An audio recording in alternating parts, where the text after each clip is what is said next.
So in order to choose a leader, I mean, if you don't like the current system, you need a leader to say, I know the way out of this. I will make all these changes that you want, and it will be better for, for the American people, something like that. Well, And then the people will have to, decide whether to believe him and follow him and support him, because without supporters or followers, no one can be leader. And so he has to first persuade you that he knows the way and that he is worth supporting.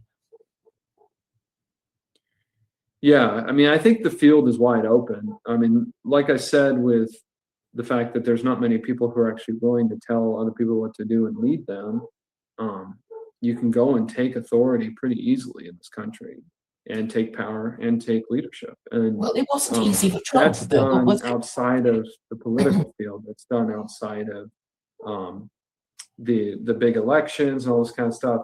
All that's just a distraction. Really, what men need to do if they want to have a new system is take advantage of the open field you have in business that actually allows you to gain people to you. Men need to start their own businesses and then not follow, because most of the business world right now is taken up by these corporations, and that is this effeminate elective system where a weird oligarchy appoints people that have no merit to tell. Well, yes, because we now live in a matriarchy.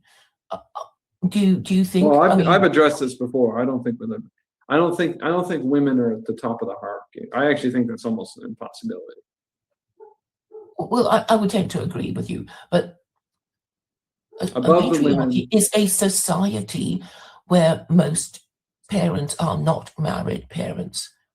That is how I define it. Maybe you have another way of defining it, but I think in order to get to the society that you want, most Americans would have to be married parents, properly parenting their legitimate offspring.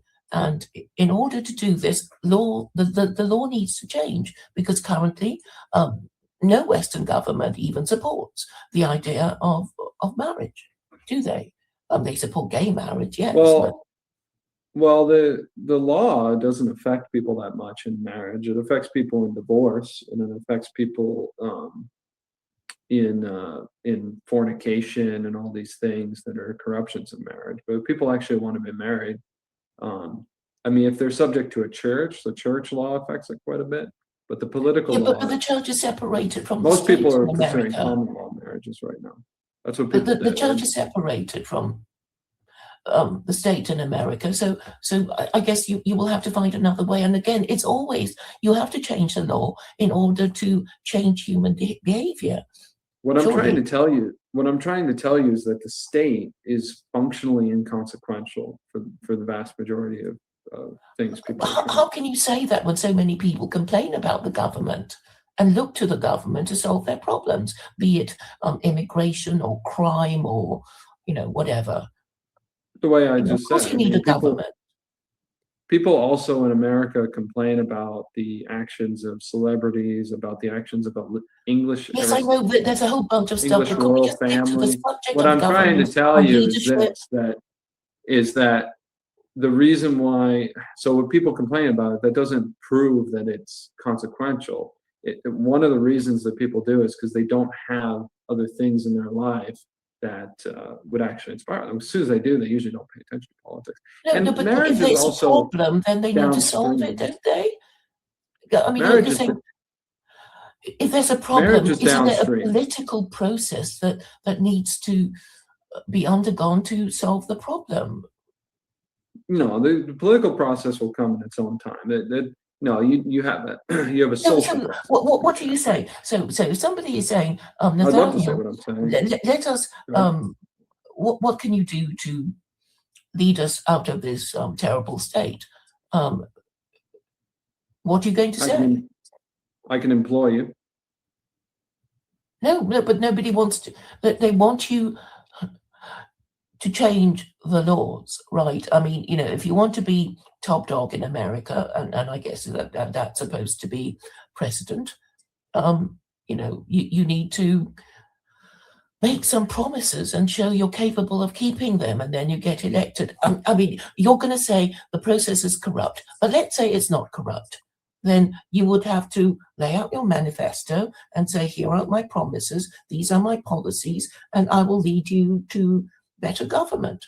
And in some way, your words, your behavior will have to convince the people to do it. And why don't we stick to that subject rather than, how things should be in theory, monarchy, republic? Oh, I'm talking about very practical things. This isn't theory. I'm doing this right now. And the thing is, I can write law all day long. People Yeah, are but dictated there's by no point in a you law writing law all more day quickly than they because are. you're not. There's a certain type of You're not law that the affects people's legislator. regular daily life much more than the laws of the land as far as what's passed by Congress. And that law is called company policy.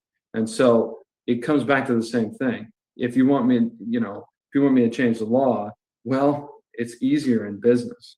It's easier in business. And then the law, when you get to the bills in Congress, well, the only way to approach that is to build slowly from the ground up. Then you do that basically. Okay, so I think you're confusing what you can do personally and what the ideal leader of America should be. I think that there's some, maybe some conflation there, but I'm saying, if you want to display, alpha male characteristics, then, you need to be able to persuade people that you have this character of masculinity, which you said you were wanted to talk about, and maybe you'd like to tell us what these are. Apart from charisma and eloquence and, the ability to persuade people. Masculinity comes out in, I'd say, probably 3 different traits. It's productive creativity. This is all in Adam. So Adam manages the garden and produces things. It's provision. That's Adam and Eve. I'd love to finish. It's provision in that he provides for his wife, so he provides for women and children, and he takes care of them. So the production you basically do with other men, and the provision you do with women and children. And then the third thing is durability. He can withstand more punishment than women and children. Durability is the last one. Yeah, Adam, from Adam and Eve. He's the original king that God gave us. And a great he wasn't king of anything. He was just the first man. There was no one around. He had the entire human race. He lived for a long time. Yeah, but that was after he was expelled from Eden. And he led the human race as king. Well, he didn't lead. He just, sired them. I don't think he was displaying any masculine characteristics, since he was so easily persuaded by Eve to eat the apple from the tree. No, he did display. Let's not argue about biblical stories, because most people will scorn them. I'm just talking about the characteristics of. Okay, I'll just say what I think it is. Well, we can talk about Jesus Christ. I mean, he's the most influential man that's ever lived. And he's a historical figure, so we could talk about Jesus Christ. Well, I mean, nobody wants to lead him into being crucified, and obviously not everybody agrees with you, and there's a question of whether Christians really do believe. He did a lot more things besides being crucified. You're right. I mean, being crucified is the most important thing he did, but he did many other things besides them. And crucifixion wouldn't have been necessary if it wasn't for sin. But on the question of masculinity, which is a subject that you want to discuss, how do you think this trait can be displayed? Well, look at Jesus Christ. So you have a political situation where you have multiple kings under a distant empire. Everyone's upset. The poor are abused. The church leadership is totally corrupt and proud and effeminate. And the whole country is just broken up. And then you have not only that, but it's also the country itself is barbaric. It's not the center of the world. It's not especially influential. It's not especially significant. But it's just this. But Jesus was living in. was under the Romans, Wait, it's who had hard for me taken to over keep. Judea. Say it Look, again. What? well, it's just your narratives that completely discombobulate me. So Jesus was not in any way the king of the Jews. This was something that he was mocked about. Okay. So What's so funny? Well, this is why you don't know. I mean, the king of the Jews was Herod, who was a foreigner. Exactly. And then he knew for a fact that Jesus Christ was going to replace him. And the church leadership at the time knew that Herod was a sign that their ultimate king was coming, because he was an Edomite. So everyone involved in this narrative I just gave you understands that Jesus Christ was King of the Jews. He was destined to be King of the Jews. And then what I'm telling you is, if you look at the way he acted, you can see exactly what a king is. And also, so here he when is, Jesus was crucified, the Romans were in charge. The Romans were in charge. Man without property from a backwoods part of the province that's not especially respected. He's got nothing. He's not respected in his own hometown. And through sheer masculinity, granted, he's a son of David, but there were other sons of David. Joseph was one of them. So he does have that authority as well. But through sheer masculinity, he walks around the whole province, the whole nation for 3 years, acting like a man, and gathers all of the people under his wing, and becomes such a threat that the Jews were able to denounce him even to Caesar. I don't know how much of that came through with you talking over me. It's really hypocritical and bitchy for you to say, I'm talking over you. And then every single time because you're talking you about start talking over me. It's ridiculous. Yeah, because it's irrelevant what you're saying. You're talking about biblical narrative. Are you kidding me? This is totally irrelevant. You're talking to Americans. Just call, you're talking to Westerners. You're speaking in English. Who do you think is the most relevant man in English history, in American history? It's Jesus Christ.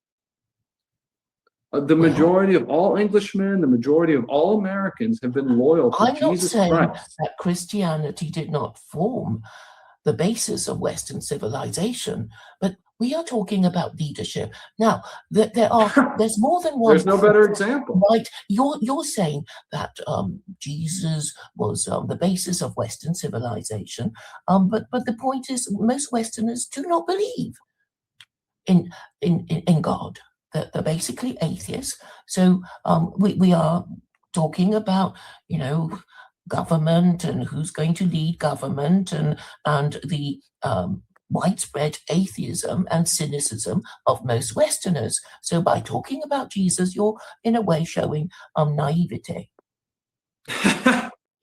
Even today, when you watch the political theater that is the American Congress and they talk, even the liberals and the leftists feel the need to point to their belief in God.